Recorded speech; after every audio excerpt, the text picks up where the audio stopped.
আজকে আমাদের খাসির মাংস হচ্ছে। এই মাংসটা ঢালা হবে, এই ধুয়ে এবার রেখে মশলাপাতি করা হবে। আমি যেমন রান্না করি, প্রথমে জল গরম হয়েছে, এই মাংস 1.5 কেজি এবার এই দিলাম গরম জলেতে। খুন্দিটা পারে, খুন্দিটা দে।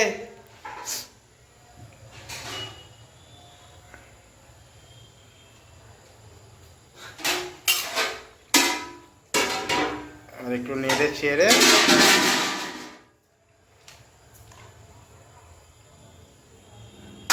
মাংসটাকে একটু চাপা দিয়ে 10 মিনিট ফুটিয়ে নেব। আর মাংস সেদ্ধ হয়ে গেছে, এবার কড়াতে তেল ফুটছে। এই আলু, রসুন, আদা, পেঁয়াজ, টমেটো, ধনেপাতা আর গোটা গরম মশলা এখানে ভিতর দেওয়া আছে। পিষে মশলাই দেওয়া হবে। আর এটা আমি দিচ্ছি, গরম তেল হয়ে গেছে, আলুগুলো দেবো। আলুগুলো দিলাম,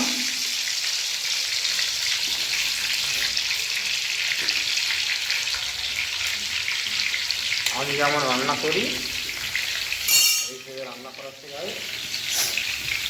এবার তোমরা কেমন রান্না করো আমি তো জানি না। একটু নেড়ে চেড়ে নিলাম, নিয়ে এই হচ্ছে আমাদের হলুদের ডাব্বা।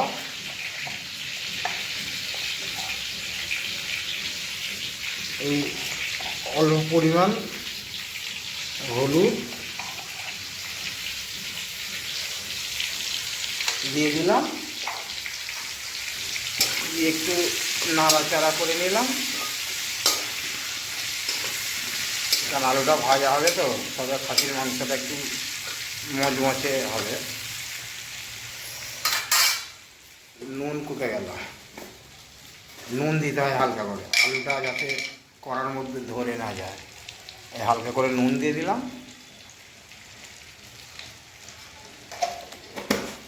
ব্যাস, এবারে একটু লাল লাল করে ভেজে নেব।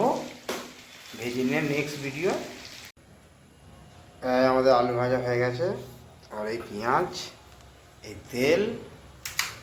তেলটা ফুটেছে, একটু গরম গরম হয়েছে। আর পেঁয়াজগুলো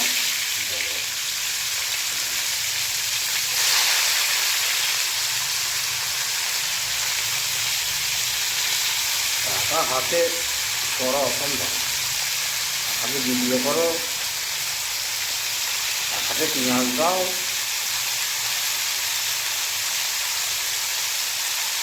কি ঝামেলার কাজ।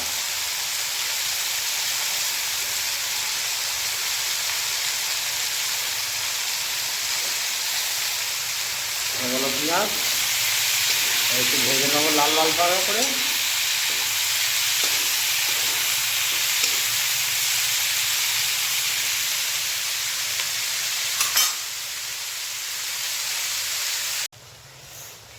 পেঁয়াজ ভাজা হয়ে গেছে আমাদের লাল লাল করে। হ্যাঁ, হয়ে গেছে।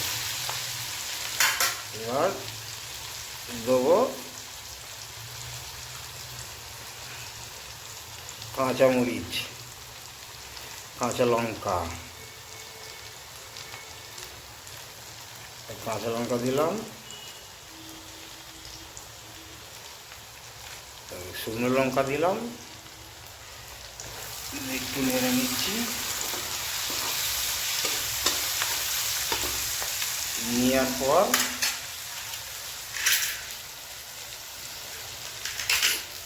পাই টু পাই দেখাবো আপনাদেরকে। এখানে দিলাম আমি এই রসুন বাটি বেটেছিলাম।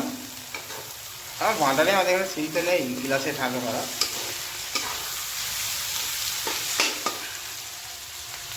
এবার দিলাম আদা থেঁতো।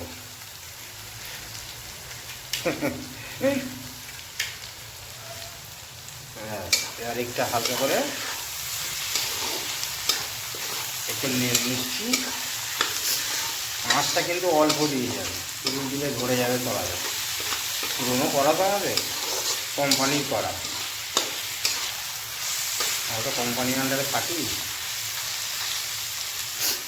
ব্যাস, এটা হয়ে যাওয়ার পরে দিলাম টমেটো। আমি সব একবারই দিই। কেমন রান্না হবে জানি না, ছেলেরা সব উল্টো পাল্টা কথা বলতে পারে না, রান্নাও না যে ভালো হবে না।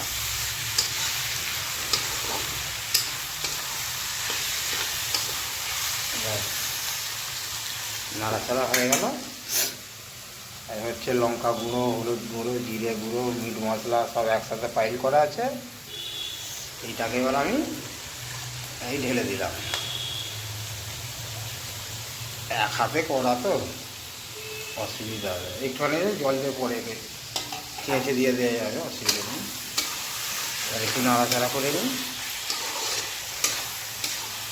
মোটামুটি কালারটা তো আমার হিসেবে ভালোই লাগছে, আপনাদের কেমন লাগবে বলতে পারছি না।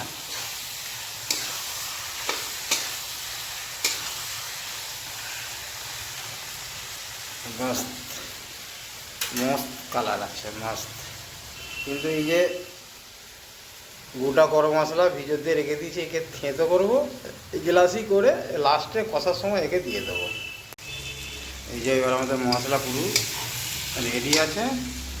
আর এতে আমি পরিমাণ মতন চিনি দিয়ে দেবো, শক্কর। ব্যাস হয়ে গেল। একটু নাড়াঘাটা করে নিতে হবে, নাহলে ইলিশের ঠিক মশলাটা তৈরি হবে না। হয়ে গেল একটু। এই মাংসগুলো এবার আমি সব দিয়ে দিলাম। মাংস দিলাম, এই আলু দিলাম,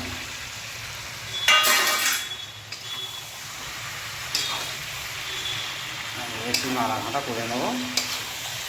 করে নিয়ে মশলাটা আমাকে আধ ঘন্টা কমসে কম কষতে হবে মশলা তৈরি করার জন্য, তাহলে ভালো লাগবে না। দিয়ে নেক্সট ভিডিও আধ ঘন্টা বাদ আমি অ্যাকচুয়ালি মোটামুটি মাংস আমাদের কষা রেডি। এই ধনে কুচি এটা লাস্টে দেবো। আর এই যে গোটা গরম মশলা সেদ্ধ করা হয়েছিল এইটা আবার দিয়ে দিলাম আমি। দিয়ে মাংসটা হালকা করে নাড়াঘাটা নেবো। পরিমাণ মতো লবণ আগে থেকে কিন্তু আমি দিয়ে দিয়েছি। আর দেখুন মাংস ফুটছে, মাংস রান্না মোটামুটি আমাদের কমপ্লিট হয়ে গেছে। আমরা ঝোল ঝোল খাই না, আমরা গ্রেভি গ্রেভি করে খাই, হালকা ঝোল হালকা গ্রেভি। এবার এই ধনে পাতাগুলো দিয়ে দিলাম লাস্ট তো, দিয়ে হালকা করে নেড়ে নেবো। নেড়ে নিয়ে একটু নামিয়ে নেব। কেমন রান্নাটা করলাম, মশলাপাতি কেমন দিলাম একটু কমেন্টে বলবেন আপনারা। আর মাংস যদি খেতে চাও আমার হাতের রান্না, তাহলে আমার বাড়িতে আপনাদেরকে আসতে হবে। ধন্যবাদ। ফলো করবেন আমার পেজে, লাইক দেবেন, কমেন্ট করবেন। Thank you. হাই গাইস, এই দেখুন মাংস রান্না কমপ্লিট আমাদের। কালারটা কত সুন্দর এসছে দেখুন।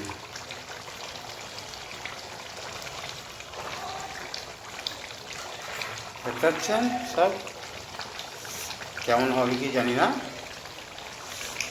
কমপ্লিট। থ্যাংক ইউ, অসংখ্য ধন্যবাদ।